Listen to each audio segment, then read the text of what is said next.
Muy buenos días, amados hermanos. Abran sus Biblias, por favor, en el libro de Santiago. En esta mañana vamos a tomar como base el capítulo 1, versículo 5, pero recuerden que estamos en modo introducción. Estamos haciendo introducción a este nuevo estudio expositivo de las Escrituras, uno de los libros cortos del Nuevo Testamento, pero muy valioso, muy rico en conocimiento, en argumentos, en verdades y en enseñanzas que el Señor nos da. El libro de Santiago es un libro muy valioso. Recuerden que algunos reformadores o historiadores han dicho que el libro de Santiago es una epístola sin valor. Y uno de ellos se atrevió a decir, muy conocido, que Santiago era una epístola de paja. Es decir, que si la ponían en el fuego, se quemaba rápidamente y no quedaba nada. No obstante, a pesar de esos comentarios y esas consideraciones, el libro de Santiago está en la Escritura, es palabra de Dios y nos es muy útil para nuestra enseñanza. En el capítulo 1, versículo 5 dice: y si alguno de vosotros tiene falta de sabiduría, pídala a Dios, el cual da a todos abundantemente y sin reproche, y le será dada. No vamos a exponer ese versículo. Vamos a tomar como base la instrucción que nos da al principio, que dice: si alguno de vosotros tiene falta de... ¿Qué le falta a usted hoy? ¿De qué carece usted hoy? Posiblemente carecemos, a la luz del libro de Santiago, de humildad, de sencillez. Posiblemente carecemos, a la luz del libro de Santiago, de compromiso, de coherencia, de consistencia. Quizás carecemos de obras que atestiguen de la fe que nosotros profesamos. Quizás carecemos de gratitud, de contentamiento. ¿De qué carece usted? Si alguno de vosotros tiene falta de algo, ¿qué debe hacer? Pídala a Dios. Y ese es el título de nuestra enseñanza hoy. Pídala a Dios. Pídale a Dios lo que a usted le falta, o lo que a usted le falte, según el libro de Santiago. Porque es el único que puede suplir nuestras carencias y es el único que puede satisfacer todas nuestras necesidades y hacernos a la imagen de Cristo. Recordemos, amados hermanos, que el Evangelio y la vida cristiana es un conjunto, no solamente de conocimientos, sino un conjunto de hechos, de acciones y de convicciones. Si no tenemos todo ese conjunto, nos falta. No pudiéramos decir: yo tengo fe y no tengo obras. O yo tengo obras y no tengo fe, o yo tengo doctrina y no tengo práctica, porque si nos falta algo, no estamos en lo correcto. El libro de Santiago nos va a ayudar a hacer una revisión, un diagnóstico exhaustivo, a ver qué nos falta, y pedir a Dios lo que nos falte para que podamos ser satisfechos o plenos o completos en aquello que nos falta, y de esa manera agradar a Dios. ¿Recuerdan el eslogan que estamos memorizando de Santiago? El eslogan es: el Evangelio es un culto hecho vida, la gracia de Cristo nos llena de obras. Una de las cosas o énfasis que hace Santiago es que el culto nuestro no dura 2 horas, sino que el culto cristiano dura toda la vida. Desde el momento en que creímos hasta que el Señor nos llama, estamos en un culto completo. Debemos entender eso, y Santiago nos lo va a enfatizar muchas veces. Si tú estás en culto a Dios y le rindes culto a Dios, ese culto es de dedicación completa y de tiempo total. No puede ser un culto de 2 horas, ni de 3, ni de un día a la semana, ni de un tiempo parcial, sino que es un tiempo total. Y la gracia de Cristo nos llena de obras, porque la fe sin obras es muerte. Entonces vamos a avanzar, amados hermanos, en esta mañana en la introducción del libro de Santiago. Y en esta mañana quiero que hablemos un poco sobre el estilo del libro de Santiago. Santiago es una carta general o una carta universal, o como llamarían algunos, una carta impersonal, es decir, que no está dirigida a una sola persona, sino que está dirigida a todos los pueblos receptores que eran creyentes judíos, que vivían en la diáspora, es decir, que vivían en diversos lugares del mundo, mayormente en lo que hoy es Europa y algunos lugares de Asia e incluso algunos lugares del norte de África.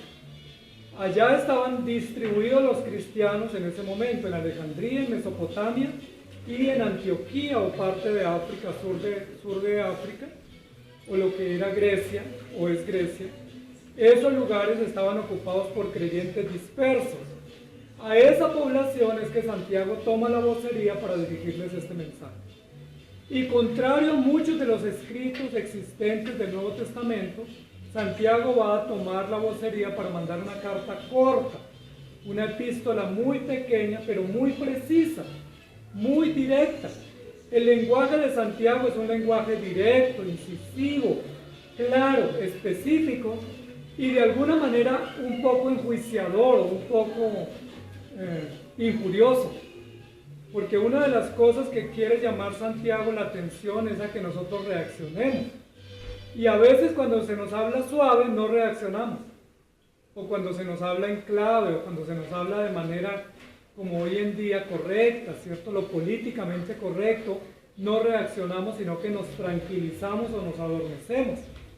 Nosotros vivimos en una época donde es muy complejo decir las cosas directas y claras, porque incomodamos. Hay tantas posturas y tantas ideas y tanto pluralismo en el mundo que es muy difícil hablar.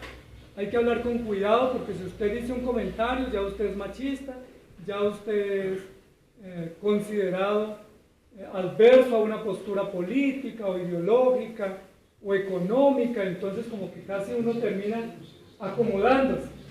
Y el texto de Romanos que memorizamos dice, no se acomoden a este mundo, sean claros, no sean neutrales, no queden en un punto intermedio, no procuren agradar a todos, no procuren conciliar con todas las ideas y posturas, hay que tomar partido por una postura, y en este caso los cristianos tomamos postura por la verdad. No procuren agradar a todo el mundo porque se hacen enemigos de Dios. Pero nosotros hoy en día adolecemos de esa postura clara, porque casi que tenemos que hablar o caminar como si estuviéramos pisando huevos, para no incomodar a nadie, para no lastimar y para no ser tildados de ser estrictos o severos o autoritarios o contundentes. Entonces la sociedad aprecia hoy la tibieza o los matices y no aprecia la veracidad, la exactitud y la contundencia. Santiago se sale de ese molde. Y Santiago, justo escribiendo para un territorio griego, se sale de ese molde de tal manera que este escrito para los receptores que eran judíos en territorio griego no debió haber sido muy atractivo, porque fue un discurso muy severo, ¿sí? Poniendo el dedo en la llaga y haciendo que reaccionara. Recordemos que el rey Salomón también en Eclesiastés dice, las palabras de los predicadores son como clavos, pero clavos sin anestesia, ¿cierto? Clavos punzantes que llegan a la conciencia, y así es el Evangelio y así debe ser nuestra predicación y nuestra vida. El libro de Santiago es una carta muy rica en instrucciones directas, en instrucciones específicas, de manera pastoral, pero también proverbial, y haciendo comparaciones y contrastes para llamar la atención. Es una exhortación de principio a fin. Pudiéramos decir que el libro de Santiago es como un sermón. Incluso algunos dicen que posiblemente este sermón Santiago lo dio en Jerusalén, porque él fue pastor en Jerusalén por 30 años. Que probablemente esta fue una prédica que él dio en Jerusalén, la dejó por escrito y la envió a los hermanos dispersos en todo el mundo conocido, especialmente los judíos. Es muy probable que sea un sermón. Es muy probable que sea un sermón donde toma una cantidad de ideas, de temas y de realidades, y a todos los temas les da una enseñanza y un llamado de atención. Es una epístola a modo de instrucción, a modo de diatriba. La diatriba es un estilo de escrito especialmente que viene del pensamiento griego, que consiste en injuriar o en hurgar la conciencia o en ofender para que la gente reconozca si está obrando bien o no, y para que tome postura especialmente en asuntos éticos y morales.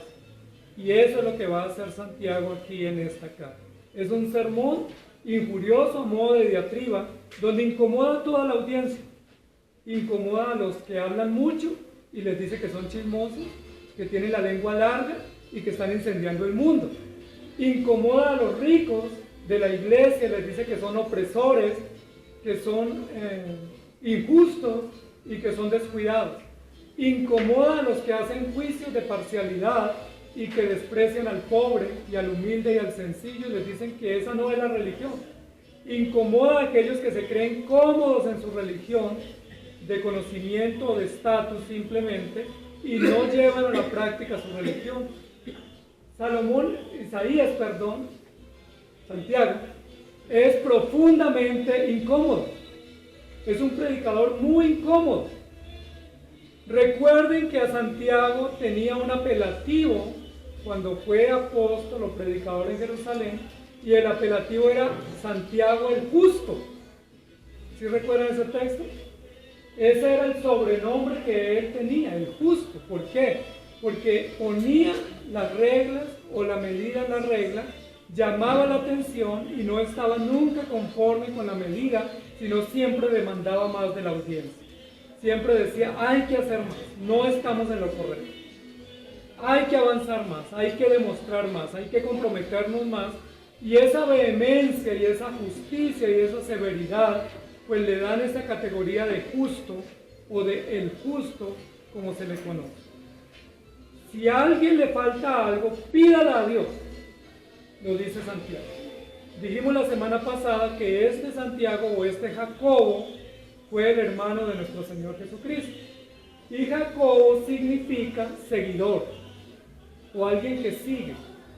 Y Jacobo es un digno seguidor del Señor Jesucristo, no solamente por ser su hermano, posiblemente el hermano mayor de los otros hermanos de Jesús, después de Jesús, sino también por ser un gran predicador y líder de toda la iglesia entre los judíos en Jerusalén. Santiago el Justo. Miren algunas de las denuncias que hace Santiago, capítulo 1, versículo 27. La religión pura y sin mácula delante de Dios el Padre es esta: visitar a los huérfanos y a las viudas en sus tribulaciones y guardarse sin mancha del mundo. Pareciera ser que Santiago está aquí pensando específicamente en los judíos, a quienes dirige su carta. Los judíos, recordemos, que se preciaban de ser ortodoxos, eran supremamente celosos de su religión. Entre esos judíos celosos, religiosos, estaban los saduceos, que era una de las facciones elitistas que existía en Jerusalén. Eran judíos, pero elitistas, un poco aliados al gobierno, al Estado y a la jurisprudencia del momento, pero eran judíos muy ortodoxos, meticulosos en el cuidado de las prácticas, de las creencias, de las normas. Y dentro de esos grupos había otro grupo que era un poco más de clase media, que eran los fariseos. Y recuerden que Pablo perteneció a ese grupo de los fariseos. Entonces, fariseos y saduceos dominaban el Sanedrín y dominaban la asistencia en el templo de Jerusalén como judíos celosos de la doctrina, celosos de las prácticas, de los conocimientos, de las leyes, de las normas, demasiado estrictos, ¿sí? Incluso un poco exagerados en el cumplimiento estricto de la ley. Recuerden que la Biblia dice que debían lavarse las manos y ellos se lavaban hasta los codos. Y la Biblia dice que debían lavarse las manos y secarse, pero ellos, para demostrar que se las lavaban, no se secaban, sino que se salían con las manos escurriendo para que todo el mundo viera que efectivamente sí se habían lavado bien. La Biblia dice que debían usar unas ropas adecuadas, pero ellos alargaban los flecos de los mantos, ensanchaban las filacterias, hacían oraciones en lugares públicos para ser vistos. Probablemente algunos de estos creyentes a los cuales Santiago les dirige la carta hacían parte de estas facciones exageradas, estrictas en el cumplimiento de la ley, pero habían pasado por algo lo más importante. Por eso Santiago les escribe, les dice: si ustedes tienen y valoran su religión y admiran las normas que ustedes profesan, no se les olvide poner en práctica su ley, o poner en práctica su enseñanza o su religión, y les dice que tiene que ver con visitar, atender, ser compasivos, ser serviciales, ser empáticos con las necesidades ajenas y guardarse sin mancha del mundo. Esa era una denuncia fuerte y severa para estos grupos que creían que estaban obrando bien. Era una denuncia severa. En Santiago capítulo 1, versículo 1 dice: Santiago, siervo de Dios y del Señor Jesucristo, a las 12 tribus que están en la dispersión, salud. Entonces noten, amados hermanos, que lo primero que va a hacer Santiago en este mensaje que estamos hablando del estilo o de la gramática con la cual redacta su mensaje es tocar el área del conocimiento de los creyentes. Es decir, ¿cómo está su conocimiento? ¿Qué tanto conocen? Pero para ver si ese conocimiento que tienen lo están llevando a la práctica. Santiago no se precia del conocimiento que los creyentes profesan. Lo que Santiago dice es: ¿conoces mucho? Llévalo a la práctica. ¿Sabes mucho? Ponlo en acción. ¿Tienes mucha teoría y mucha doctrina en tu corazón y en tu mente? ¿Por qué eso no se ve en tus acciones de vida? Y eso pues era una censura fuerte contra la audiencia, porque generalmente los judíos, igual como nosotros hoy en día, pues nos preciamos de que estamos en la verdad, de que tenemos la mejor doctrina y que tenemos buenos argumentos. Y posiblemente sí los tenemos, pero para Santiago el mejor argumento no es lo que se conoce, sino lo que se pone en práctica como resultado de ese conocimiento. Eso terminó siendo molesto para la audiencia, porque Santiago se volvió incómodo porque nos llamaba la atención. Y siempre toda persona que nos llama la atención, que nos pone contra las cuerdas, que nos corrige, que nos muestra las imperfecciones, siempre se nos vuelve una persona incómoda, porque no queremos compartir con esa persona que siempre nos está llamando la atención. Pero Santiago es ese modelo de predicador y de creyente.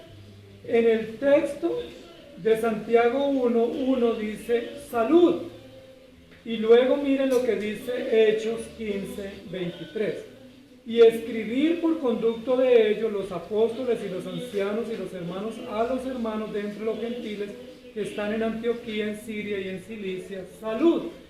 El discurso de Hechos 15, que es el discurso del concilio en Jerusalén, lo redactó Jacobo, es decir, Santiago. Entonces tenemos por lo menos dos prédicas o dos discursos de Santiago en la Biblia.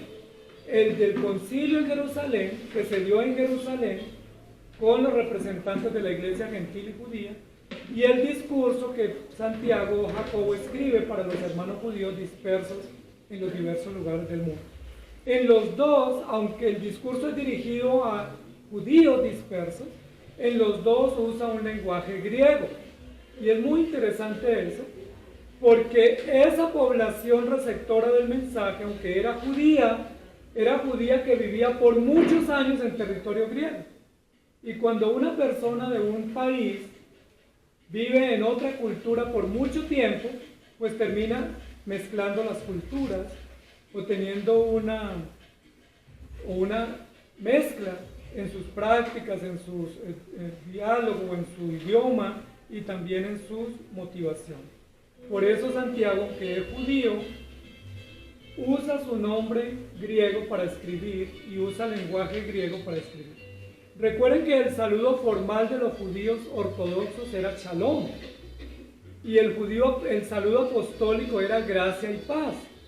Pero Santiago no usa ninguno de los dos, ni el hebreo tradicional, ni el apostólico tradicional que usó Pablo y que usó Pedro y Juan, sino que Santiago toma un saludo nuevo que es salud, o que les vaya bien, o que tengan bienestar en todo, tomando un saludo griego como para hacerse entender en el territorio griego al cual él va dirigido y a la audiencia que le va a recibir, que si tienen ascendencia judía, pues llevan muchísimos años viviendo en ese territorio. En Hechos capítulo 23, 26 al 30 dice: Claudio Lisias, al excelentísimo gobernador Félix, salud. Recuerden que este es el gobernador judío que le escribe al gobernador griego, en esa provincia. A este hombre aprehendido por los judíos y que iban a matarlo, libré yo acudiendo con la tropa, habiendo sabido que era ciudadano romano. Y queriendo saber la causa por qué le acusaban, le llevé al concilio de ellos, y hallé que le acusaban por cuestiones de la ley de Dios, pero que ningún delito tenía digno de muerte o de prisión. Pero al ser avisado de acechanzas que los judíos habían tendido contra este hombre, al punto lo he enviado a ti, intimando también a los acusadores que traten delante de ti lo que tengan contra él, pásalo bien.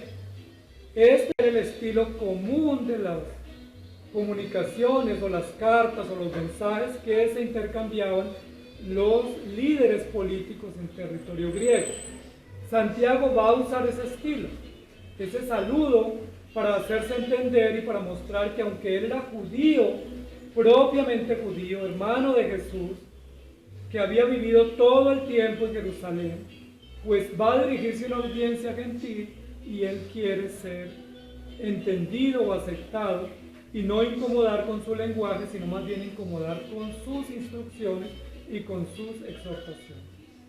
En Hechos 15, 17 dice, para que el resto de los hombres busque a Dios y todos los gentiles sobre los cuales es invocado mi nombre.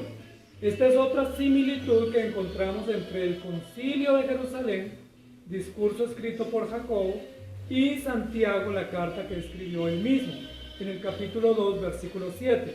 ¿No blasfeman ellos el buen nombre que fue invocado sobre vosotros? En las dos cartas o discursos, Santiago usa la misma expresión. Primero la expresión salud, que era un saludo griego, pero también la expresión es invocado sobre vosotros mi nombre o el nombre del Señor Jesucristo. Esas similitudes nos dan a entender que estamos hablando del mismo Santiago, ¿sí? No del apóstol, porque el apóstol había muerto temprano, sino del mismo Santiago. Algunos dicen que esta carta fue escrita temprano, ¿sí? Muy temprano, quizás en el año 45, 46 después de Cristo, pero hay otros que abogan por una escritura tardía, es decir, más o menos 65 o 60 después de Cristo. Lo más probable es que se haya escrito un poco tarde, porque según se cree, la mayoría de los escritos del Nuevo Testamento se comenzaron a escribir después del año 55. Hay bastante evidencia de que los escritos del Nuevo Testamento no fueron tan temprano por varias razones. Una, primero, porque los discípulos estaban apenas proclamando el Evangelio y difundiendo y estableciendo las iglesias después del año 33. Recuerden que en el año 33 aproximadamente Jesucristo asciende, se establece la iglesia en Jerusalén, toma tiempo el establecimiento de la iglesia, la expansión de la iglesia en el mundo gentil. Los apóstoles y discípulos no están ocupados de escribir, sino que más bien comienzan a escribir después del año 50, 55, hasta el 68, todo el Nuevo Testamento. Entonces, decir que se escribió tempranamente, pues no hay mucha evidencia. Incluso también porque Santiago regaña a los ricos opresores. Y parece ser que esa fue una realidad que no se dio tan temprano en la iglesia en Jerusalén, sino que se dio un poco después de la muerte y la ascensión del Señor Jesucristo. En 1 Corintios capítulo 1, versículo 26 dice, pues mirad, hermanos, vuestra vocación, que no sois muchos sabios según la carne, ni muchos poderosos, ni muchos nobles. El apóstol Pablo a la iglesia de Corinto también les llama la atención diciendo que no eran tan sabios como ellos presumían. Y en otros lugares el apóstol Pablo hizo la misma recomendación y denuncia. Ustedes presumen ser sabios, pero no lo son. Santiago aquí dice, si a usted le falta sabiduría, pídala a Dios, es decir, denuncia lo mismo. La iglesia a la cual le dirige la carta Santiago, incluidos nosotros que somos receptores tardíos de ella, también tenemos la tendencia de pensar que somos sabios e inteligentes y capaces, pero a veces no lo somos, porque la verdadera sabiduría no se demuestra con conocimiento, sino que se demuestra con evidencia. Santiago pudiéramos decir que es un teólogo, un pastor, un maestro evidencialista. Es decir, quiero evidencias de lo que ustedes están profesando. Ustedes hablan bonito, ustedes creen mucho, ustedes profesan mucho. A ver, muéstreme eso.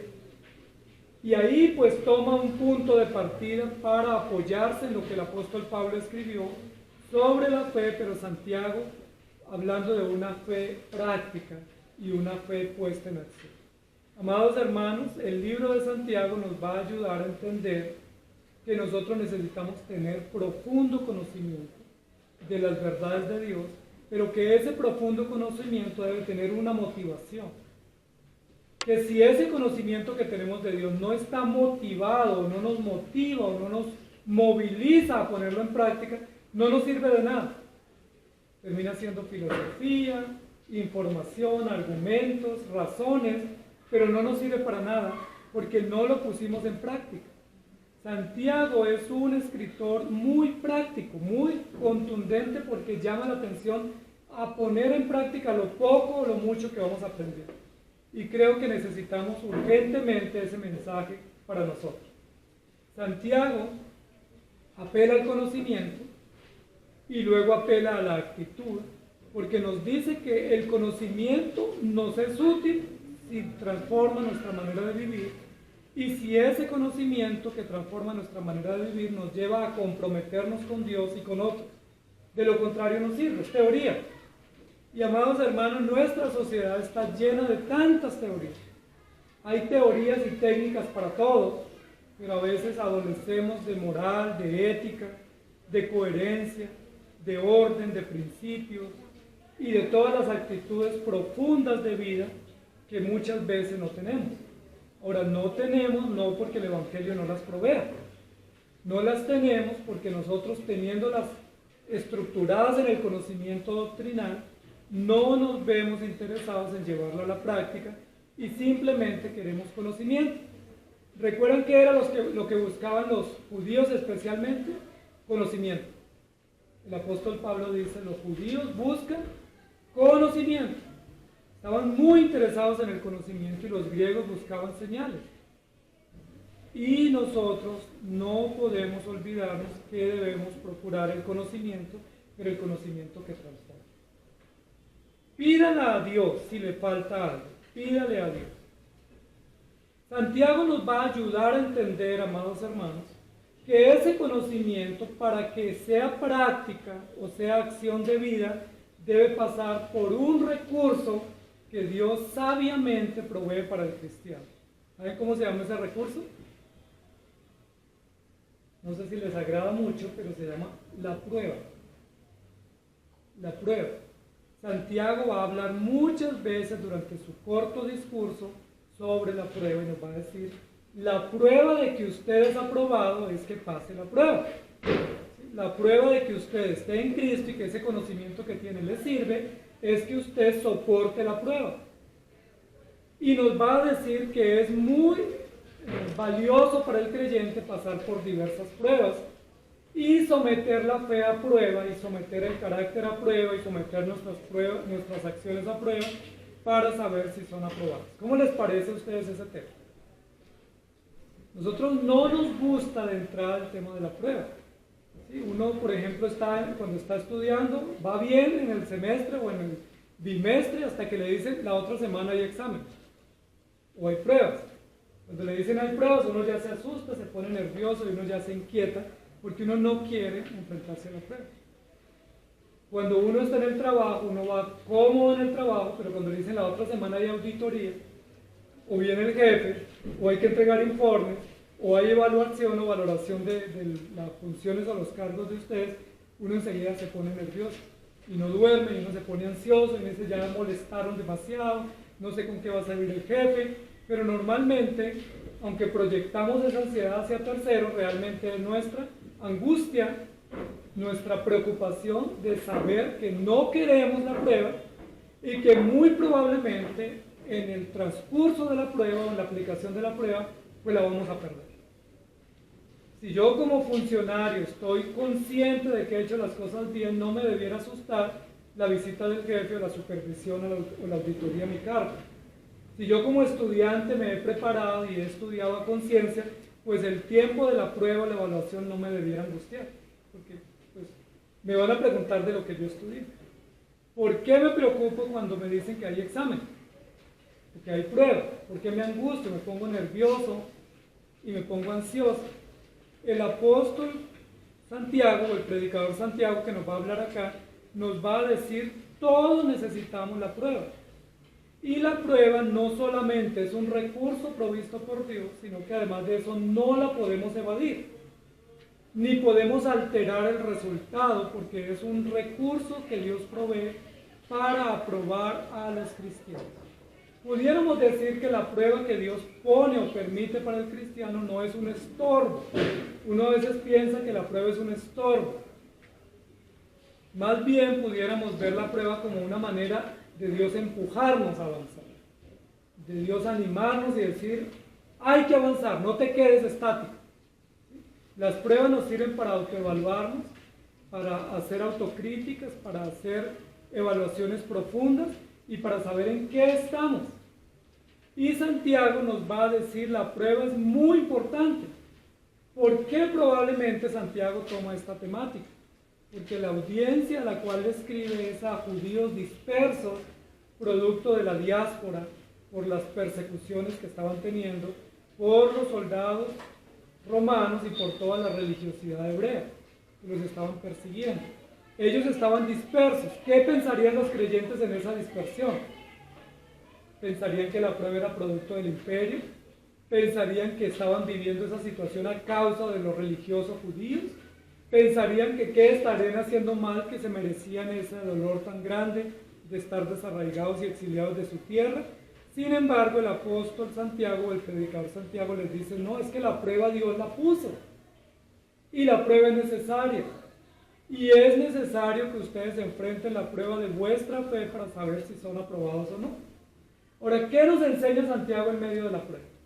Que la prueba Dios la provee para un fin, pero que hay dos cosas que Dios quiere medir o evaluar en la prueba de parte nuestra. Y una de esas cosas que Dios quiere medir es la confianza. ¿Qué nivel de confianza tú tienes en Dios? ¿Cómo se sabe cuánto tú confías en Dios? Es muy difícil. Si yo les pregunto, ¿ustedes confían en Dios? Todos decimos sí. Si yo les digo de 1 a 10 cuánto confiamos, la mayoría estamos por encima. Porque nosotros asumimos o estamos convencidos que estamos seguros. ¿Se acuerdan cuando el Señor Jesús le dijo a Pedro, se van a escandalizar de mí y me van a negar? ¿Cómo estaba el nivel de confianza, de autoconfianza de Pedro aparentemente en Jesús? No, yo no te negaré. Yo confío tanto en ti, estoy tan seguro y convencido que yo no te negaré.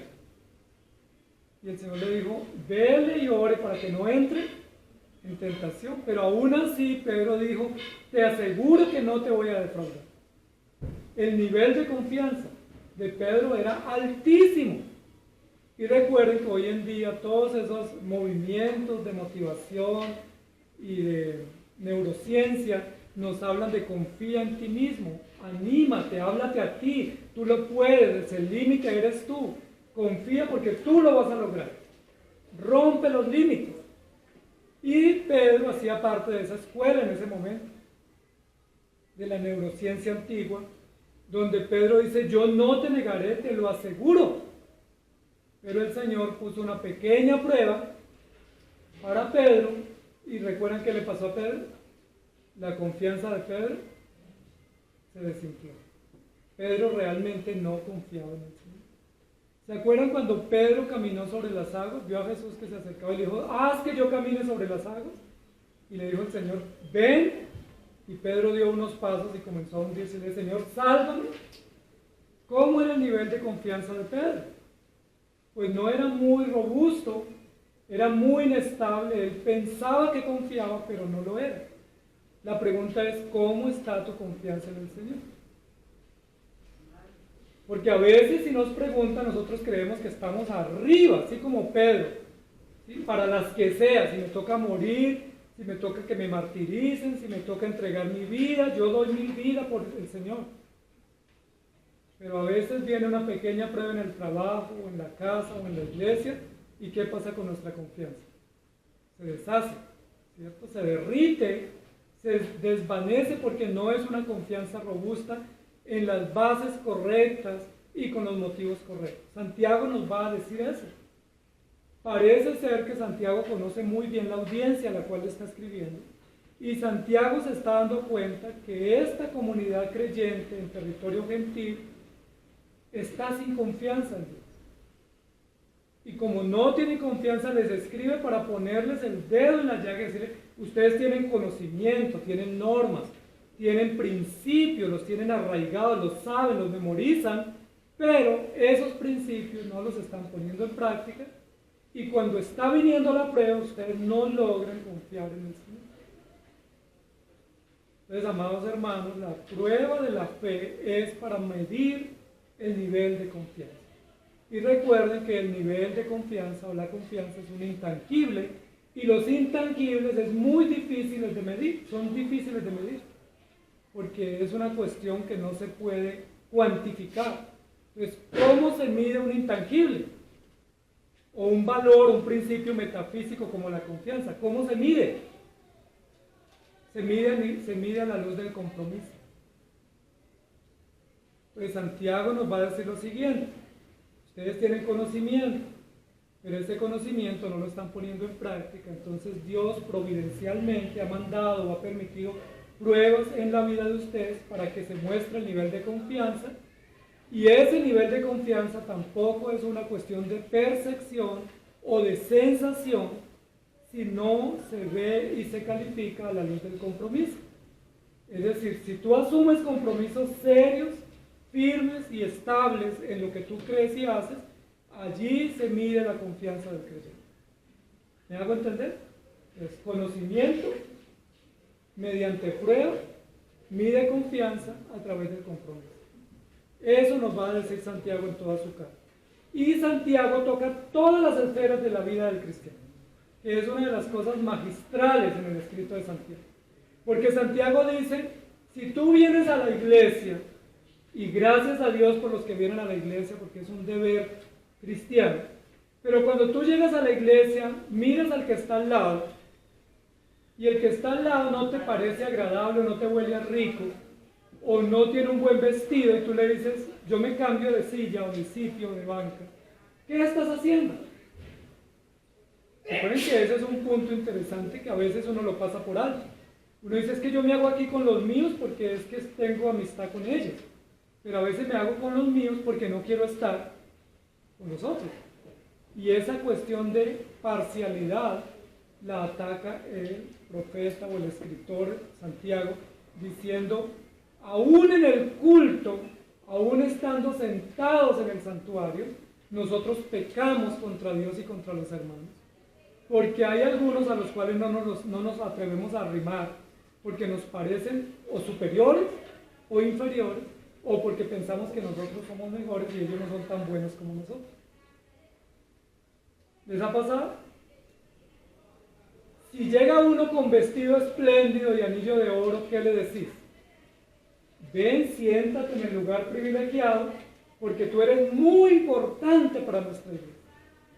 Pero si llega alguien mal vestido, o alguien que no nos agrada, que nos genera temor, ¿qué le decimos? Santiago toca ese tema. Ahora, si lo toca es porque había sucedido o estaba sucediendo esa realidad en las sinagogas, y toca ese tema. Pero Santiago también toca el tema de la vida afuera del santuario. Porque una cosa es la vida en la iglesia, pero toca también el tema fuera del santuario, y habla de aquellos que son jefes. Cómo tratan a sus empleados, cómo manejan su dinero, cómo administran su dinero. De aquellos que tienen poder con su lengua, cómo manejan su lengua. De aquellos que pudiendo ayudar al necesitado no lo ayudan, sino malgastan, u ostentan o presumen, y piensan que todo ese dinero o esa riqueza o ese poder Dios se lo dio y lo pueden usar a su antojo. Santiago dice: no, todo eso es de Dios. Si Dios te dio dinero, tienes que administrarlo para la gloria de Dios. Si te dio poder o te dio privilegios, tienes que ponerlos al servicio de Dios. Si vienes a la iglesia, no peques en la iglesia. Si vas a tu trabajo, no peques en tu trabajo. Si estás en la sociedad, trata a todos como Dios ordena, porque si no viene la prueba. Y la prueba es para ver si somos aprobados. Entonces, si Santiago valorara a los creyentes solo en la iglesia, probablemente las censuras no fueran tan grandes. Pero Santiago conoce que hay muchos ámbitos en los cuales nosotros nos movemos y que tenemos que cuidar todas esas esferas. Recordemos que los fariseos y los saduceos cuidaban solo la parte religiosa y de apariencia, pero no estaban preocupados por el corazón o por la esencia. Recordemos que Pablo puso mucho énfasis en la doctrina y en la estructura del conocimiento y del conocimiento puesto en práctica. Santiago toma esa misma información, pero añade un poco más, y ese conocimiento tiene que traducirse en satisfacción, en plenitud, en gozo, en contentamiento, en confianza, en firmeza y en una conciencia limpia. Y Santiago va a trabajar en su análisis, en su denuncia, aspectos intangibles que son bien difíciles de evaluar, pero que son muy urgentes en nuestra vida. Porque muchas veces uno se evalúa por las prácticas públicas o visibles. Por ejemplo, leí la Biblia, ok, chulito. Hoy oré, chulito. Fui a la iglesia el domingo, chulito. Llevé mi diezmo, chulito, ok, estoy bien. Pero a veces no evaluamos confianza, honestidad, perseverancia, integridad. Si somos maliciosos, si somos engañosos, si somos falsos, y como eso nadie lo ve, pues no nos pueden denunciar. Nosotros pasamos la prueba pública del escrutinio público porque nadie ve nuestro corazón y nuestras dobles intenciones. Miren que así fueron aprobados los fariseos y los saduceos. Y Jesús les dijo una y otra vez, ya ustedes tuvieron su recompensa. Todo el mundo los alaba. ¿Y qué decían de los fariseos en el momento de Jesús? ¿Quién se atrevió a decirle a un fariseo hipócrita? Nadie. Todos que decían, son el ejemplo público, son la moral andando, ¿sí? Son la ética y la moral y la santidad desfilando. Porque cuando desfilaban los fariseos y los saduceos, la gente los admiraba y los contemplaban y les hacían calle de honor, porque eran impecables en su vestir, en su hablar y en su actuar aparente. O sea, ¿quién pudiera denunciar a un fariseo? Nadie. Era una persona muy atrevida que dijera que un fariseo o un saduceo era falso, o que era inmoral, o que tenía una doble vida. Todos los alababan. Recuerden que ocupaban los primeros lugares en las sinagogas. Eran los más vistos y admirados en las plazas públicas. Las personas se reunían en audiencias públicas para escuchar sus discursos, porque eran muy profundos, muy organizados, estructurados y muy sabios. Aparentemente. ¿Quién fue el único que se atrevió a develar lo que había debajo de esos vestidos lujosos e impecables y debajo de esos lenguajes tan agradables y estructurados? Jesucristo. Fue Jesucristo el único que se atrevió a decirles hipócritas, falsos, doble vida, inmorales, sepulcros blanqueados. ¿Recuerdan? Víboras, engañadores, traidores. Dice, de razón mataron a Jesús, porque Jesús era tan incómodo para este tipo de religiosos, moralistas, que tenían la aprobación de la audiencia del público, y Jesús los denunció fuertemente. Y Jesús no solamente lo dijo como una especie de acusación sin motivos, sino que Jesús les mostró los hechos, las pruebas. Les dijo, ustedes hacen largas oraciones, pero por pretexto, porque acaban de robarle la casa a una viuda, o acaban de expropiar a un huérfano, o ustedes hacen largas oraciones porque quieren ser vistos, y esa es la única recompensa que tienen. Pareciera que Santiago en esa misma línea está tomando este discurso, ya no hablando a fariseos y saduceos, sino a cristianos, lo cual es más grave, porque los fariseos y saduceos no eran cristianos, no eran seguidores de Jesús, eran religiosos del momento de la tradición hebrea, pero no eran cristianos regenerados por el Espíritu Santo. Santiago le va a escribir a regenerados, a creyentes en Cristo, es decir, eso es más grave, porque si nosotros denunciamos a los moralistas y a los religiosos, lo podemos hacer y posiblemente quedamos muy bien, pero es que esta denuncia es interna. Los moralistas son falsos, inmorales, y ponen en escena una manera de vivir que no es correcta, una falsa piedad. La pregunta es, ¿y nosotros? Los que tenemos el Evangelio, los que profesamos la fe verdadera, los que esperamos la venida del Señor, ¿no será que nos comportamos igual o incluso peor? ¿No será que escondemos en buenos conceptos o eslogans teóricos de la doctrina nuestras malas prácticas? ¿No será que justificamos nuestras malas prácticas diciendo Dios es soberano, la salvación es segura, es por gracia? Claro que es por gracia, pero la gracia luego nos impide o nos inhabilita de obrar. Santiago dice no, o usando la expresión paulina, en ninguna manera. Claro que es por gracia, pero si esa gracia no se muestra en obras, no hay gracia en absoluto.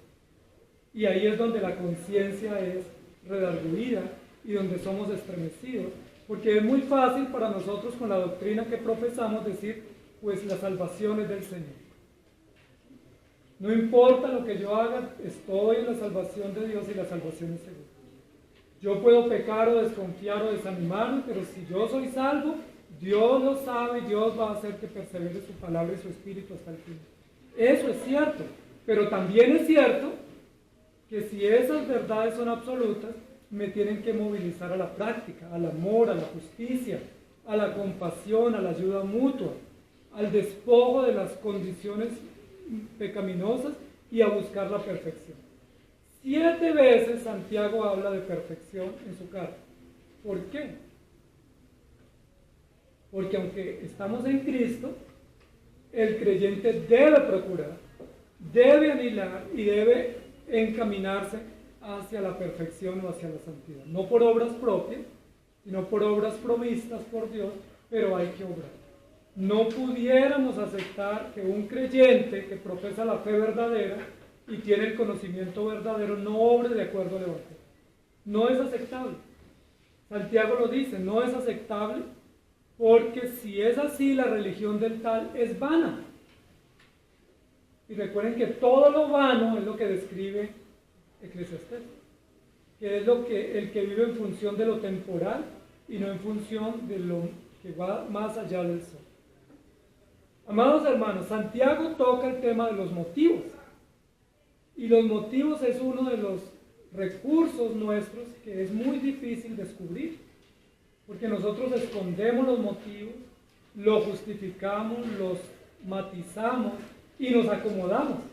Es muy fácil que nosotros mostremos aparentes buenos motivos cuando en realidad no los tenemos. ¿Quién es el único que puede llegar a lo más profundo de nuestro ser?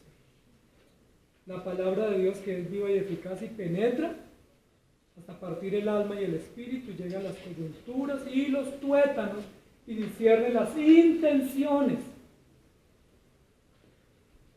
El discurso de Santiago es un discurso a las intenciones, a los motivos, a las reacciones, a lo más profundo de la conciencia que no puede llegar nadie más. Nosotros podemos llegar a las prácticas, a la conducta, a los hechos públicos y juzgar hechos públicos, que es lo que a veces hacemos en la educación nuestra y en la disciplina pública, como iglesia, como padres, y es simplemente condenar conducta. Recuerden que nosotros, nuestros hijos, les enseñamos a portarse bien, todos los padres soñamos que les enseñamos a portarse bien, ¿cierto? Siéntese bien, hable bonito, salude, no diga esto, despídase antes de dormir, sea educado, sea prudente. ¿Qué modelamos en ese ejercicio instructivo? Conducta. Y a veces conducta falsa. Porque a veces les enseñamos a nuestros hijos a que saluden cuando ellos no están cómodos. O les enseñamos a que den un abrazo cuando no están cómodos. O les enseñamos a pedir perdón cuando no han perdonado de verdad, sino simplemente un cliché. Pida perdón a tal persona. Dígale que no lo vuelve a hacer. ¿Sí? Pero eso no ha nacido del corazón. Y a veces hacemos así en la iglesia.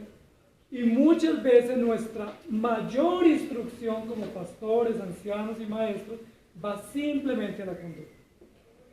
Que el hermano llegue temprano, que lea la Biblia, que use un lenguaje religioso, que aparentemente se porte bien y es el excelente creyente o líder de la iglesia. Y nosotros mismos nos hemos entrenado para ser falsos, para ser fariseos. Recuerden que Pedro tuvo algo de eso. Cuando fue a Antioquía, dice que simulaba entre los hermanos en Antioquía cosas que él no estaba convencido y que luego fue encarado por uno de los apóstoles y le dijo pues que eso estaba incorrecto, que se hiciera responsable de sus motivos y de sus acciones y no tuviera actitudes de apariencia. Es decir, Pedro estaba muy interesado en la aprobación pública. Parece ser que Santiago nos va a decir, hermanos, despójense de ese concepto de aprobación. Desechen el concepto de aprobación y de cuánto o qué dicen los otros de ustedes. Procuren qué dice Dios de ti. No se interesen en actuar bien para que otros los aprueben, interesen en hacer lo correcto para que Dios los apruebe.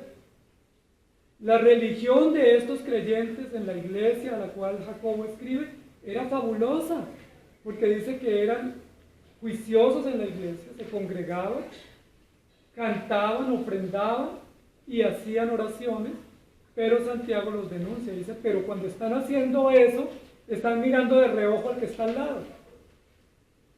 Eso no es de un cristiano. Mientras hacen eso acá el domingo, entre semana están siendo injustos y oprimen a sus empleados, o son injustos como obreros y trabajadores. Eso tampoco es cristiano. Mientras alaban a Dios con sus labios puros y santos el domingo, con una jerga religiosa, entre semanas su boca y su corazón está llena de blasfemias, de calumnias y de chismes que incluso pudieran incendiar el mismo universo. Santiago pone el dedo donde duele, porque nos va a decir, si usted es tan cristiano el domingo, ¿lo es igual entre semana? Y ahí ya nos ponemos un poco inquietos, ¿cierto? Y nos ponemos un poco nerviosos porque nos damos cuenta que nuestro cristianismo del trabajo, o nuestro cristianismo en el colegio o en la universidad, o nuestro cristianismo entre los amigos o compañeros, dista mucho del cristianismo que profesamos el domingo. Y la pregunta ¿es problema del Evangelio? ¿Es problema de Cristo? ¿Es problema de la iglesia o es problema de cada uno de nosotros? Y Santiago nos va a decir, no examinemos obras, examinemos conciencia. Pongamos el escáner en la conciencia a ver cuánta malicia, cuánto engaño, cuánta maldad hay, para que nosotros lo confesemos y nos apartemos. Entonces Santiago nos va a llamar la atención al compromiso. Génesis 22:1 dice, aconteció después de estas cosas que probó Dios a Abraham. Si quieren subrayen ese verbo, probó Dios a Abraham. Y dijo a Abraham, y le dijo a Abraham, y él respondió, heme aquí. Es el único ejemplo en toda la Biblia donde Dios va a probar a un hombre, hijo suyo, y él le dice, estoy listo para la prueba, heme aquí. Y efectivamente pasó la prueba, ¿recuerdan? Cuando Dios le dice a Abraham, sacrifícame tu hijo, a quien amas, dice la Biblia que Abraham madrugó a alistar la leña y a emprender el camino por la montaña, muchos días de camino para ir al lugar que Dios le había indicado entregar a su hijo. Y cuando su hijo le pregunta, bueno, ¿y dónde está el cordero? Dios se proveerá. Por eso Abraham es considerado un hombre de una fe firme y robusta, porque cuando Dios le dijo, te voy a probar, Abraham dijo, lo que tú digas, Señor. ¿Qué dices tú si el Señor te dice hoy, te voy a probar? ¿Qué decimos? ¿Qué respondemos? Heme aquí. Ay, Señor, no estoy listo. Dame una tregua, dame un tiempito y me preparo. ¿Sí? Dame unos 6 meses o 15 años, como Ezequías, por lo menos, para prepararme porque no estoy listo. Jueces capítulo 2, versículo 22 dice, para probar con ellas a Israel, si procurarían o no seguir el camino de Jehová andando en él, como lo siguieron sus padres. Dice la Biblia que Dios intencionalmente dejó unos reductos de algunos de los pueblos que habitaban en la región conquistada por Josué para que fueran amenaza y prueba o instrumento de prueba para el pueblo de Dios. Dios le dijo a Josué, extermínelos todos, ¿de acuerdo? Y Josué hizo alianzas con algunos de estos pueblos. Ellos le dijeron, pero no nos exterminen, nosotros queremos cargar el agua, conseguimos la leña, les ayudamos, los orientamos. Y Josué dijo, bueno, pues dejemos algunos, a lo mejor no son útiles.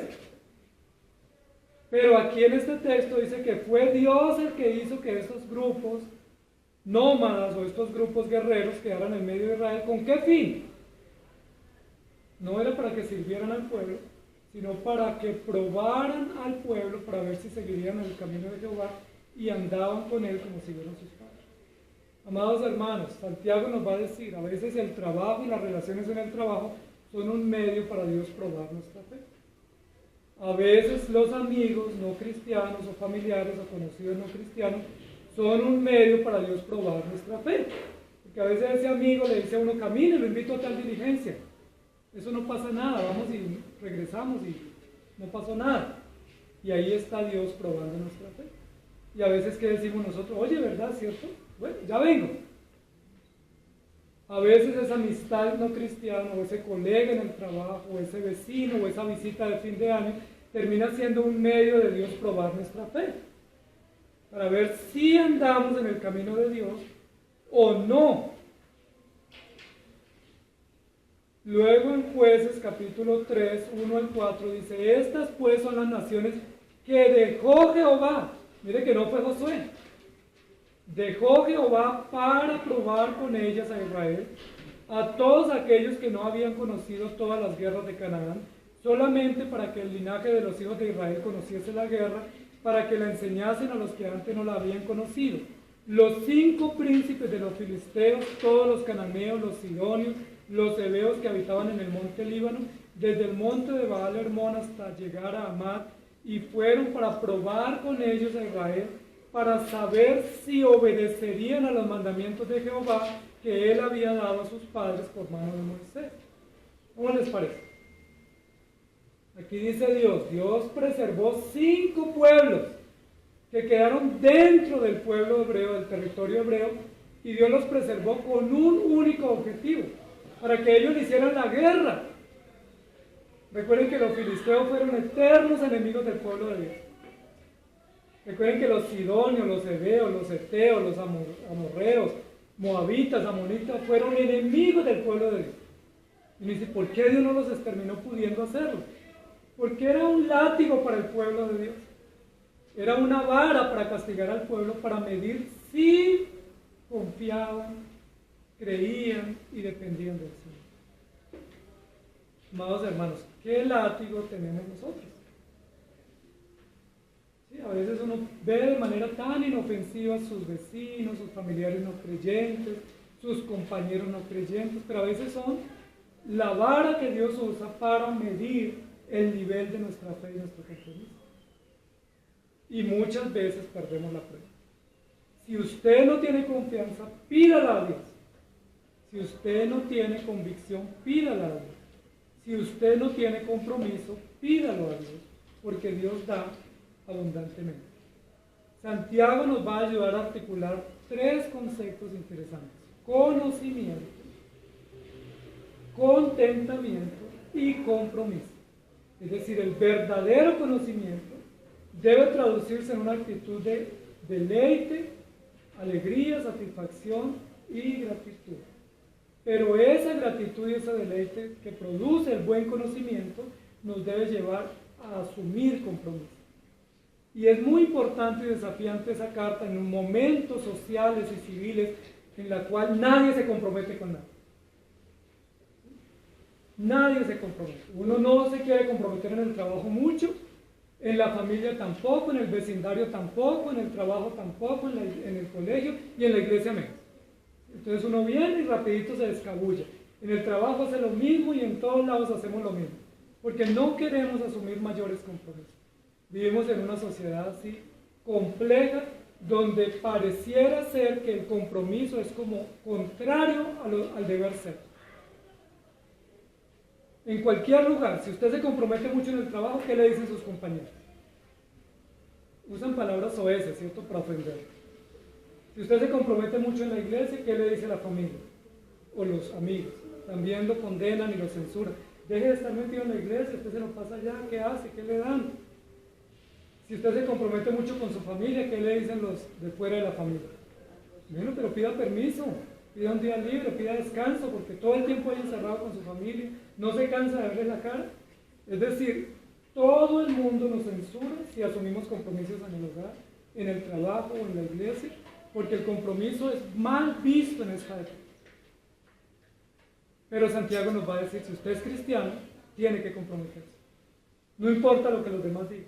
No procure ser un cristiano tibio o un cristiano aceptado o aprobado por la sociedad. No se conforme a ese molde, sino siga el molde de Dios, que es conocimiento igual contentamiento y contentamiento igual compromiso. ¿Le falta compromiso?